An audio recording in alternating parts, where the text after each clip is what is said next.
Parmi la foule d'anonymes qui se croisent chaque jour dans le quartier d'affaires de la Défense, certaines personnes occupent des postes stratégiques au sein de leur entreprise. Si ces personnes venaient à disparaître ou ne plus pouvoir assurer leurs fonctions, le chiffre d'affaires de leur société pourrait donc être impacté. Face à ce risque, il existe ce qu'on appelle une garantie homme-clé. Alors la garantie homme-clé, c'est le versement d'un capital en cas de décès d'une personne importante dans une entreprise, qui peut être aussi bien une femme qu'un homme.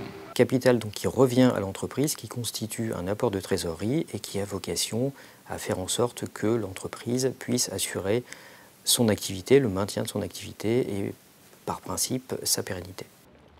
Cette garantie est donc souscrite par l'entreprise à son profit et c'est cette dernière qui définit qui occupe les postes stratégiques en son sein. On peut très bien avoir un patron, un chef d'entreprise, mais on peut également avoir donc, une personne ayant des spécificités liées à la profession. Ça peut être un commercial, un directeur financier, un analyste, voire même dans certaines professions, un nez par exemple chez un parfumeur. Le prix des contrats et les montants d'indemnisation varient alors selon plusieurs critères. Alors, en termes de montant, le montant est généralement déterminé avec l'entreprise en fonction effectivement de la contribution de la personne. Ils peuvent aller de 30 000 € à plusieurs dizaines, voire millions de capital garanti. Mais évidemment, tout ça, c'est étudié au cas par cas. Il y a sur ce type de souscription des formalités médicales qui peuvent être simplifiées au travers d'une déclaration de bonne santé et pourquoi pas compléter d'un questionnaire de santé et ou de formalités médicales complémentaires, le tout étant généralement en fonction des déclarations de la personne assurée et également du montant de capital à garantir. La garantie homme-clé permet également certains avantages fiscaux.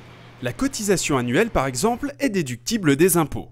Un restaurateur assez connu, donc Bernard Loiseau, lorsqu'il est décédé en 2003, son entreprise qui comportait un restaurant, mais également donc, toute une filière de distribution sur des produits en nom propre, cette société avait souscrit un capital homme-clé, ce qui a permis de faire face donc, à la disparition de la personne et à une baisse du chiffre d'affaires et des investissements. N'importe quelle entreprise peut souscrire une garantie homme-clé, quelle que soit sa taille ou son chiffre d'affaires.